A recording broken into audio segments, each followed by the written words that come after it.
মুখ্যমন্ত্রীর সঙ্গে দেখা করতে এসেছিলেন আরেকজন মাননীয় মুখ্যমন্ত্রী ওমর আব্দুল্লাহ। মমতা বন্দ্যোপাধ্যায় এবং ওমর আব্দুল্লাহর খুব সুন্দর কথা হলো। একটি বিষয় গুরুত্ব সহকারে উঠে এলো, সেটা হচ্ছে যে কাশ্মীরেতে অবশ্যই পর্যটন, কারণ সেটা হচ্ছে একবারই কাশ্মীরের মেরুদণ্ড, যেটা ব্যাকবোন, সেটাকে রিভাইভ করতে হবে এবং সেটা পর্যটন রিভাইভ করতে হবে, ইকোনমি রিভাইভ করতে হবে, তার মাধ্যমে হবে। ফলে খুবই পজিটিভ কথাবার্তায় সেটা আপনারা দেখলেন। আপনারা এটাও দেখলেন যে 22শে এপ্রিলের ঘটনা যেটা এই বছরে হয়েছিল পেহেলগাঁওতে, তারপরে প্রথমেই ভারতবর্ষ কিন্তু একসঙ্গে, ভারতবাসী এক জায়গায় দাঁড়িয়েছিল যে এইভাবে উগ্রবাদীরা এসে কাশ্মীরের জনতাকে এবং ভারতবর্ষের জনতাকে একবারই ভয় দেখানো, একটা ভীতি তৈরি করা, এটা চলতে পারে না। দ্বিতীয়ত, কাশ্মীরের যে ইকোনমি আছে, যে আর্থিক ব্যবস্থা এবং পর্যটনের একটা বড় ভূমিকা আছে, সেটা যে ক্ষতিগ্রস্ত করার বিষয়ের ক্ষেত্রে ভারতবর্ষী বলেছে এটা চলতে পারে না। এবং তৃতীয়ত যেটা ছিল, হিন্দু মুসলিম আলাদা ইত্যাদি, এই ডিসহারমনি মানে কমিউনাল ডিসহারমনি করা যাবে না।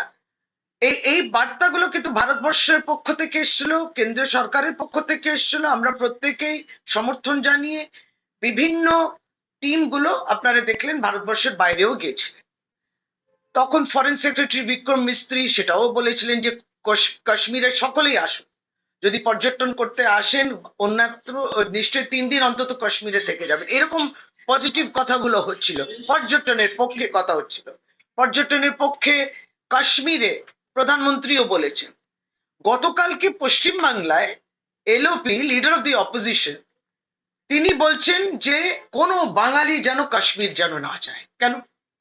তার মানে তিনি যে কথাগুলো গতকালকে বলেছেন, অনেকটা যেটা উগ্রবাদীরা ছিলেন, যারা টেররিস্টরা ছিলেন, যারা পহেলগাঁওতে সেই ম্যাসেকার করেছিলেন, ঠিক তাদের মতোই কথা বলছেন তিনি। তাহলে বলছেন তারাও তো চেয়েছিলেন যে ভারতবর্ষকে ভয় দেখাবো, তাহলে আপনিও তো ভয় দেখাচ্ছেন। আপনি বাংলার পর্যটকদের বলছেন তোমরা কাশ্মীরে যেও না। দ্বিতীয়ত, ওই উগ্রপন্থীরা চেয়েছিলেন যে হিন্দু মুসলমান এই ভাগটা হোক। আপনিও বলছেন যে ওইখানে মুসলমানের দেশে যাবেন না, প্রদেশে আপনারা হিন্দু প্রদেশগুলো যেগুলো আছে সেখানে যান, উড়িষ্যা যান কিংবা উত্তরাখণ্ড যান, ওখানে অনেকগুলো জায়গা আছে যেখানে আপনারা পর্যটন করতে পারেন। তার মানে আপনি তো এলওপি, মাননীয় এলওপি, আপনি কিন্তু একেবারে টেররিস্টের মতো কথা বলছেন। এবং টেররিস্টরা এটাই চেয়েছিলেন যে কাশ্মীরের মেরুদণ্ডটাকে ভেঙে দেয়া, এই যে পর্যটনের মাধ্যমে তাদের রোজগার, রুটি রোজগার, সামান্য রুটি রোজগার হয়, দোকানপাট সমস্ত, মানে সে ঘোড়াগাড়ি থেকে আরম্ভ করে সবটায়, সেইটাকে ভাঙার চেষ্টা তারা করেছিলেন। আর্থিক কোণঠাসা কারা? উগ্রপন্থীরা। কিন্তু মাননীয় লিডার অফ দি অপোজিশন ওই এক কথা গতকালকে বলছেন, তার মানে পর্যটক কেউ যাবেন না, বাংলা থেকেও কেউ যাবেন না, তাহলে কাশ্মীর ক্ষতিগ্রস্ত হচ্ছে। ফলে আমরা একটু অবাকই হয়ে গেলাম যে লিডার অফ দি অপোজিশন পশ্চিম বাংলায়, অর্থাৎ ভারতীয় জনতা পার্টির পক্ষ থেকে শুভেন্দু অধিকারী এই কথাগুলো গতকালকে বলেছেন। বাংলার পর্যটকদের বলছেন যে তোমরা কাশ্মীর যেও না।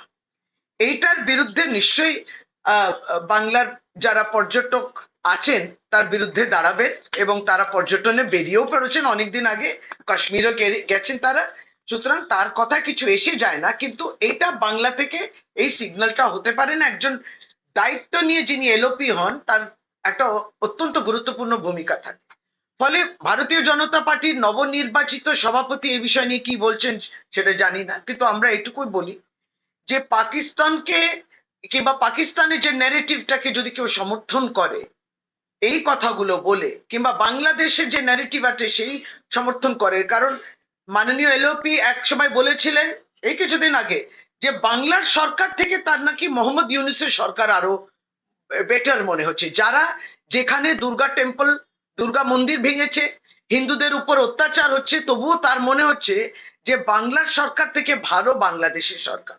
এই গুরুত্বপূর্ণ কথা আপনাদের দৃষ্টি আবারও পার্টি থেকে আমরা আকর্ষণ করতে চেয়েছিলাম। তাই জন্য আপনার এই দুটি কথা বলার জন্য আপনাদের সকলকে আজকে আমরা একটি ছোট্ট প্রেস কয়েকটি কথা, এই গুরুত্বপূর্ণ কথার মধ্যে দিয়ে যে আমরা অত্যন্ত বিরক্ত হয়েছি এই ধরনের কথা তার লিডার অফ দি অপোজিশনের পক্ষ থেকে। ভারতীয় জনতা পার্টি, কেন্দ্রীয় সরকার আপনাদের বিরুদ্ধেই বলেছেন। লিডার অফ দি অপোজিশন, কেন্দ্রীয় সরকার চেয়েছিলেন কাশ্মীরে পর্যটন ফিরে আসুক, স্বাভাবিক পরিস্থিতি ফিরে আসুক, তাহলে সবটাই বিফল হয়ে গেল।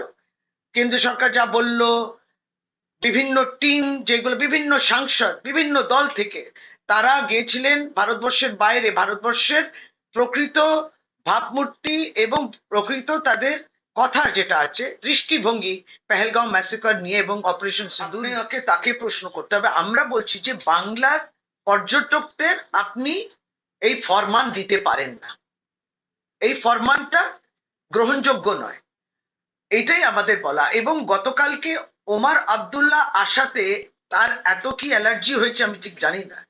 ওমর আব্দুল্লাহ মাননীয় মুখ্যমন্ত্রী এলেন, মাননীয় মুখ্যমন্ত্রী আদরে তাকে সম্মান জানিয়ে অত্যন্ত গুরুত্বপূর্ণ কথা হলো যে হ্যাঁ, উই স্ট্যান্ড বাই কাশ্মীর এবং আপনার পুনরায় আপনার স্বাভাবিক জীবনে ফিরে আসুন। এটা বড় একটা মেসেজ যেটা মমতা বন্দ্যোপাধ্যায় দিয়েছে। ফলে লিডার অফ দি অপোজিশন তার বিজেপি পার্টিকে কনসাল্ট করে বলেছেন কি কথা, কেন্দ্র সরকারের নির্দেশে বলেছেন, কার নির্দেশে বলেছেন, নিজে বলেছেন, তার দায়িত্ব তাকে নিতে হবে। এবং সে প্রশ্ন আপনারা নবনির্বাচিত সভাপতি ভারতীয় জনতা পার্টি বাংলায় যিনি হয়েছেন তাকে জিজ্ঞেস করতে পারেন। শুভেন্দু অধিকারী বলছেন রাজ্যে আক্রান্ত হিন্দুরা হিন্দুদেরই ধরপাকড়, যেহেতু তারা আইনি সহায়তার আশ্বাস দিয়ে বিরোধী দলনেতা বলছেন যে যাদেরকে জামিনে মুক্তি করছেন তাদেরকে আইনি সহায়তা দেবেন এবং বলছেন যে অনুব্রতর কিছুই করতে পারেননি পুলিশ, পুলিশ হেফাজতে ধৃতদের উপর শারীরিক নির্যাতন হয়েছে অভিযোগ করে বিরোধী দলনেতা এবার বলছেন হিন্দু শূন্য করার চেষ্টা হচ্ছে। না আমাদের দেখুন, আপনারা তো তাদের ন্যারেটিভে পা দিয়ে আবার যদি ওই প্রশ্ন করে তাহলে পরে কোথাও না কোথাও ক্ষতি হবে। আমরা যেটা বলি যে তিনি যদি কোনো বক্তব্য রেখে থাকেন তাহলে এটা কোথাও না কোথাও সময় এসে গেছে, এবার তার সঙ্গে এভিডেন্স প্রমাণ সাবস্টেন্সিয়েট করতে হবে, আপনাকে প্রমাণ দিয়ে সেটা বলতে হবে। এবং এই সমস্ত বিষয়ে পুলিশ দেখছে। এখন কি হচ্ছে জানেন তো, ভারতীয় জনতা পার্টি মনে করছে তারাই পুলিশ, ভারতীয় জনতা পার্টি মনে করছে তারাই সরকার এখানে।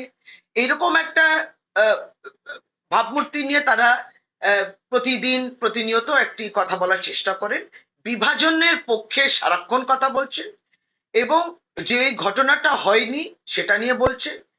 এইটা এই ন্যারেটিভটা তারা মনে করছেন যে দুপুর 12টার সময় একটা প্রেস করে এটা যদি সারাদিন এটা নিয়ে আলোচনা হতে পারে। এই ন্যারেটিভটা আমরা মনে করি আপনাদেরও গুরুত্ব দেওয়া উচিত নয় এবং পুলিশকে তার কাজটা করতে হবে, পুলিশকে কাজ করতে দিন। Law and order is a state subject, police কাজ করছে, কাজ করলেও তাদের অসুবিধা হচ্ছে। যে অক্টোবরের আগে বিজেপি কাশ্মীরকে ভালো বলছিল, কারণ হচ্ছে বিজেপি সরকার ছিল। দ্বিতীয়ত তিনি বলেছেন যে শুধুমাত্র কাশ্মীর সরকার নয়, কেন্দ্রীয় সরকার, কেন্দ্রীয় সরকারের নেতারাও বারবার সেখানে গিয়ে পৌঁছে মানুষকে কনভিন্স করছেন সারা বিশ্ব থেকে মানুষ যাতে কাশ্মীরে আসেন। তাহলে সেইটা একটা পয়েন্ট। আর এদিকে এই রাজ্যে বিরোধী দলনেতা সেখানে যেতে বারণ করছেন, যেটা আপনি অভিযোগ করছেন, দুটো কি মানে একবারই পরস্পরের বিরোধী কথা। যেটা যখন কেন্দ্রীয় সরকারি যে রুলিং পার্টি দুরকম কথা যদি বলে, এবং সবচেয়ে নিশ্চয়ই ওমর আব্দুল্লাহর কষ্টটা হচ্ছে যে আজ অব্দি বুঝতে পারলাম না যে কি করে তারা অনুপ্রবেশ করলেন, উগ্রপন্থীরা এলেন ভিতরে, পহেলগাঁও 200 কিলোমিটার ঢুকলেন, যেখানে পর্যটকরা ছিলেন তাদেরকে গুলি করে বেরিয়েও গেলেন। কিন্তু আজ অব্দি কেন্দ্রীয় সরকার এই বিষয় নিয়ে আলোচনা তো দূরের কথা, কোনো জবাবও পাওয়া যায়। আমরা তো তার পরবর্তীটা বলছি যে কাশ্মীরকে পুনরায় তার স্বাভাবিক ছন্দে ফিরতে হবে। এটা তো আসছে, নিশ্চয়ই গুরুত্ব সহকারে আসছে, কিন্তু তার আগে প্রশ্নটা এখনো তার উত্তর পায়নি ভারতবর্ষের মানুষ। দিদি, কেন্দ্রের তরফে যারা ক্রিমিনাল, যারা 26 জনকে মেরেছে, তাদের বিষয়ে এখনো পর্যন্ত কোনো রকম মন্তব্য করা হচ্ছে না। তারা কোথায় আছে, কি ব্যাপার, তারা ইন্ডিয়ায় রয়েছে না বাইরে রয়েছে, তাদের কি সিচুয়েশন, এই অবস্থা। কিন্তু ওমর আব্দুল্লাহ কালকে কলকাতায় এলেন এবং কলকাতায় এসে তিনি বললেন যে তিনি আশা রাখেন কিছু সময় হয়তো লাগবে, তারা সব করে অ্যারেস্ট হবে। একেবারে মানে আপনি দেখুন, টিআরএফ বলে কি একটা সংগঠন, সে বলেও দিল যে আমরাই করেছি, তারপর তারা নিজেরাই 4টে ছবিও ছেড়ে দিয়েছে। আজ অব্দি বোঝা যাচ্ছে না এই চারটে ছবি যারা ছিলেন তাদেরকে কি অপারেশনের মাধ্যমে মেরে ফেলা হয়েছে, তারা কি মৃত, তারা কি জীবিত। আজ বোধহয় 80 দিন 81 দিন হতে চললো প্রতিদিন অভিষেক বন্দ্যোপাধ্যায় সর্বভারতীয় তৃণমূল কংগ্রেসের সাধারণ সম্পাদক এই প্রশ্ন করছেন যে এই প্রশ্নের জবাবটা আসবে কবে, যেখানে আমাদের ভারতীয় ইন্টেলিজেন্সটা কেন ফেল হলো, কেন কেন্দ্র সরকার এইটা দায়িত্ব নিচ্ছে না, এই প্রশ্ন প্রতিদিন চলছে।